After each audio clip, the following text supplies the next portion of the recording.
পারবেন না।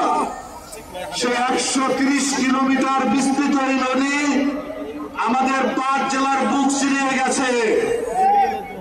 এই তিস্তা একসময় আমাদের মায়ের মতো ছিল। তিস্তা বড় সমৃদ্ধ অঞ্চল ছিল এক সময়। সেই তিস্তা এখন আমাদের দুঃখের কারণ হিসেবে দেখা দিয়েছে।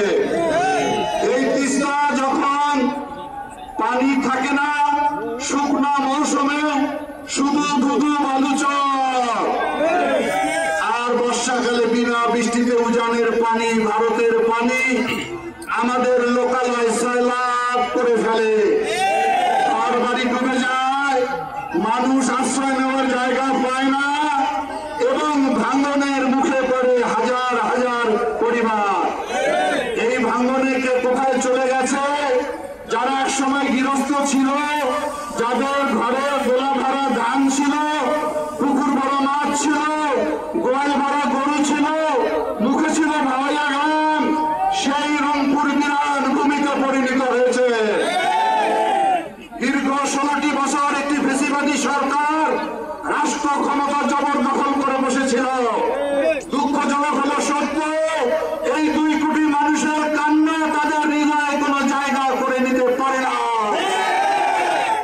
আমরা দেখেছি ওই ফ্যাসিস্টের প্রধানমন্ত্রী রংপুর জেলা স্কুলে বলেছিল শীঘ্রই তিস্তা মহাপরিকল্পনার কাজ শুরু করা হবে, কিন্তু আমাদের মুখে আশার মূলা ঝুলিয়েছে, কাজে হয় না।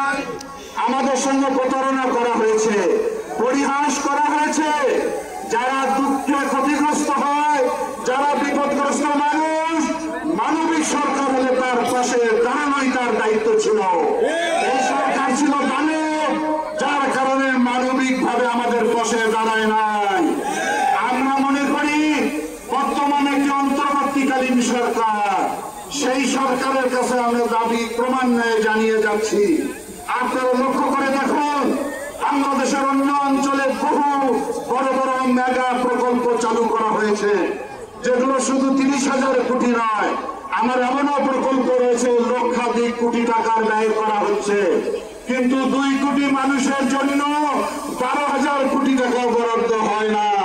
এই বৈষম্য আর কতদিন আমরা সহ্য করব? আমাদের বুক ফাটা আর্তনাদ, আমাদের কন্দন, আমাদের আর্তনাদ, তাদেরকে কোনোভাবেই আমাদের পক্ষে আনা সম্ভব হচ্ছে না। তিস্তা নদী আজকে শুধু আমাদের ক্ষতির কারণই হয়নি। এই রংপুর জেলা খাদ্যশস্য নয়, সকল শস্য বাংলাদেশের সবচেয়ে বেশি উৎপাদন করে থাকে। অথচ এই তিস্তা নদীর কারণে দিন দিন এই অঞ্চলের কৃষি হুমকির সম্মুখীন হয়েছে। যদি এই তিস্তা নদী খনন করা হতো, তাহলে আমি মনে করি জিডিপিতে এই তিস্তা নদী কয়েক লক্ষ টাকার যোগান দিতে পারত। সরকারের পরিকল্পনার অভাবে এত বড় একটি সম্পদ ধীরে ধীরে আমাদের কাছে ক্ষতির কারণ হিসেবে দেখা দিয়েছে। আমরা মনে করি নদী শুধু নদী নয়, নদী একটি সমৃদ্ধ। যুগে যুগে পৃথিবীর ইতিহাস ঘটলে